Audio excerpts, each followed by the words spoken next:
அடுத்தது சுற்றுலாக்கு போலாம். சுற்றுலா இன்னைக்கு யார பார்த்தாலும் கேட்பாங்க, இந்த வருஷம் எங்க வெக்கேஷன் போனீங்க அப்படின்னு கேட்கிற அளவுக்கு இன்னைக்கு ஒரு அத்தியாவசிய தேவை மாதிரி இந்த சுற்றுலா ஆயிருச்சு இல்லையா? ஏன் அப்படின்னா ஓட்டம் நிறைந்த வாழ்க்கை. எப்பயா எல்லா நேரமும் ஓடிக்கிட்டே இருக்கோம். வேலைக்கு போயிட்டு வந்துட்டு இருக்கோம். ஒரு நாளாவது இது ஒரே கொஞ்ச நேரம் கிடைச்சா எங்கேயாவது போய் எதையாவது கொஞ்சம் இயற்கையை பார்த்துட்டு வருவோம் அப்படின்னு கூட நமக்கு தோணுது. அப்போ இன்னைக்கு வித்தியாசமா சுற்றுலாக்கள் இன்னைக்கு போக தொடங்கிட்டாங்க. வெளியூர் போறது, வெளிநாடு போனது, வாகனத்திலேயே ரொம்ப தூரம் போறது, ரோட் ட்ரிப் அப்படின்னு சொல்லி, அப்புறம் கப்பல் பயணங்கள் போறது, இந்த மாதிரி ஏகப்பட்டது இருக்கு. முக்கியமா இளைஞர்கள் ஒண்ணு பண்ணுவாங்க. பேக் பேக்கிங் ட்ரிப் அப்படின்னு சொல்லி ஒரு முதுகுல ஒரு பைய தூக்கி போட்டுட்டு ஊர் ஊரா சுத்துவானுங்க அந்த ஒரு பைய வச்சுக்கிட்டே. ஆனா அதே நேரம் இந்த இளைஞர்கள் சுற்றுலா போய் கவனம் இல்லாம இருந்து ஒரு பெரிய குழிக்குள்ள விழுந்து உயிரை கொடுத்து காப்பாத்தின இந்த மஞ்சுமல் பாய்ஸ் அப்படின்னு ஒரு படம் கூட திரைப்படம் கூட வந்துச்சு. அதுவும் நடந்துட்டு தான் இருக்கு. அந்த மாதிரி அமெரிக்கால ஒரு சம்பவம் நடந்தது போன வருஷம்.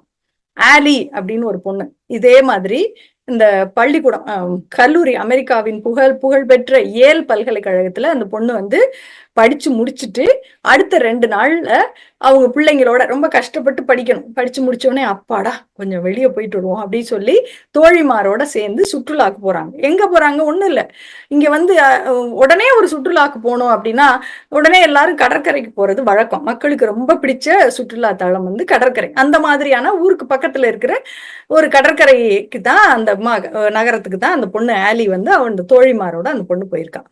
யாருக்குதான் கடல் பிடிக்காதுல்ல.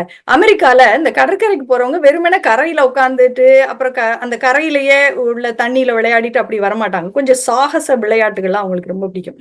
அதுல ஒண்ணு அவங்க பண்றது என்னன்னா நடுக்கடலுக்கு போயிடுறது. படகுல போயிட்டு அங்க போய் இந்த சுவாசிக்கிறதுக்கு தேவையான கருவிகளை எல்லாம் தலையில மாட்டிக்கிட்டு கடல்ல மிதந்துகிட்டே கடலுக்குள்ள இருக்கிற மீன்களையும் அந்த உயிரினங்களையும் பாக்குறது மிதந்தபடி. அதுக்கு வெறும் ஸ்நார்க்லிங் அப்படின்னு சொல்லுவாங்க. இதை பண்றது ரொம்ப அருமையா இருக்கும் அந்த அனுபவம். இதை செய்யறது வந்து ரொம்ப ஒரு சர்வசாதாரணமான பழக்கம். பல பேர் இதை செய்வாங்க. படகுல போய் நடுக்கடல்ல இருந்து ஸ்நார்க்லிங் பண்றது அவங்களுக்கு ரொம்ப பழக்கம். அந்த மாதிரி இந்த பிள்ளைகளும் அதை பார்க்கலாம், மீன்களை பார்க்கலாம்னு சொல்லி போயிருக்காங்க நடுக்கடலுக்கு. அங்க போனா திடீர்னு ஒரு சுறா மீன் வந்து இந்த பிள்ளைகளை எல்லாம் தாக்க தொடங்கிடுச்சு. சுறாக்கிட்ட இருந்து தப்பிச்சு வர்றது எவ்வளோ கஷ்டம். அப்படி தாக்க தொடங்கினப்போ இந்த ஆலிங்கிற பிள்ளையோடைய காலை கடிச்சு எடுத்துருச்சு அந்த சுறா மீன். அதுக்கு பிறகு இந்த பிள்ளைகள் எல்லாரும் நல்ல நீச்சல் தெரிந்த பிள்ளைகள். அவங்க சொல்லுவாங்க ஸ்நார்க்லிங் கூட்டிட்டு போறப்ப உங்களுக்கு நீச்சல் தெரிஞ்சிருக்கணும் அப்படின்னு. அதே மாதிரி இந்த பிள்ளைகள் எல்லாம் நீச்சல் தெரிஞ்ச பிள்ளைகள்னால 75 மீட்டர் விறுவிறுன்னு கடல்ல நீந்துறது சாதாரண விஷயம் இல்லை. நீந்தி வந்து படகுல ஏறி எப்படியோ உயிர் பிழைச்சு வந்திருக்காங்க. ஆனாலும் அந்த பெண்ணுக்கு வந்து ஒரு கால் முழங்காலுக்கு கீழே ஒரு காலை வந்து எடுக்க வேண்டியதா போயிருச்சு. இது போன வருஷம் நடந்தது. ஆனால் இந்த ஆலிங்கிற பெண்ணு வந்து இவள் ஒரு திறமையான நீச்சல்காரி இல்லையா? அதனால கால் போனதுக்கு பிறகும் கூட அந்த நீச்சல் பயிற்சியை தீவிரமாக எடுத்து இப்போ போன வாரம் பிரான்ஸ்ல தொடங்கி இருக்கிறது மாற்றுத்திறனாளிகளுக்கான ஒலிம்பிக் போட்டிகள். அதுல நீச்சல் பிரிவுல போட்டிடுறாங்க ஆலி. அப்போ சுற்றுலாக்கள் வந்து சுகமாகவும் இருக்கும், அதே நேரம் சுமையாகவும் இருக்கும். இந்த சுற்றுலா அப்படிங்கிறது வந்து இன்னைக்கு இது ஒரு ரொம்ப பெரிதா பேசப்பட்டாலும் இதை பற்றியும் கூட தொல்காப்பியர் சொல்லியிருக்கார் அப்படிங்கிறது எனக்கு ரொம்ப ஆச்சரியமா இருந்துச்சு. அந்த காலத்திலேயே ஒரு வருஷத்துக்கு ஒரு தடவையாவது கட்டாயம் சுற்றுலா போயிருவாங்களாம் தலைவனும் தலைவியும். எங்க பிள்ளைகளை எல்லாம் கூட்டிக்கிட்டு அவங்க இருக்க ஊரை விட்டு வேற ஊருக்கு போய் முக்கியமா நீர்த்துறைகள் இருக்கிற இடங்களுக்கு தான் போவாங்களாம். கடல், குளம், ஆறு, அருவி அதுக்குதான் போவாங்களாம். அந்த இயற்கையை ரசிப்பாங்களாம். அப்படியே இன்னைக்கு செய்யற மாதிரியே இருக்கு பாருங்க.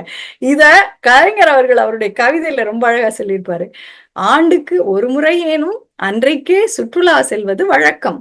தலைவன் தலைவி கடைபிடித்தனர் என்றும் தலைநகர் கடந்து பிறநகர் சென்றனர் என்றும் குழந்தை செல்வங்களையும் கூட அழைத்து கொண்டும் குளிர் நீர் துறையிலும் கோலமிகு சோலைகளிலும் இனிதாய் விளையாடிடுவர், இயற்கை இன்பம் நுகர்ந்திடுவர் என்றும் காப்பியர் நூலில் கற்பியலில் காணும் போது காலம் முளைக்கும் போதே தமிழர் வாழ்வு காய்த்து கனிந்திருக்கின்றதென்ற செய்தி நமக்கு செங்கரும்பாய் இனிக்கின்றது அப்படின்னு கலைஞர் அவர்கள் அதை இந்த பாட்டை ஒரு கவிதை வடிவில் சொல்லியிருப்பாங்க.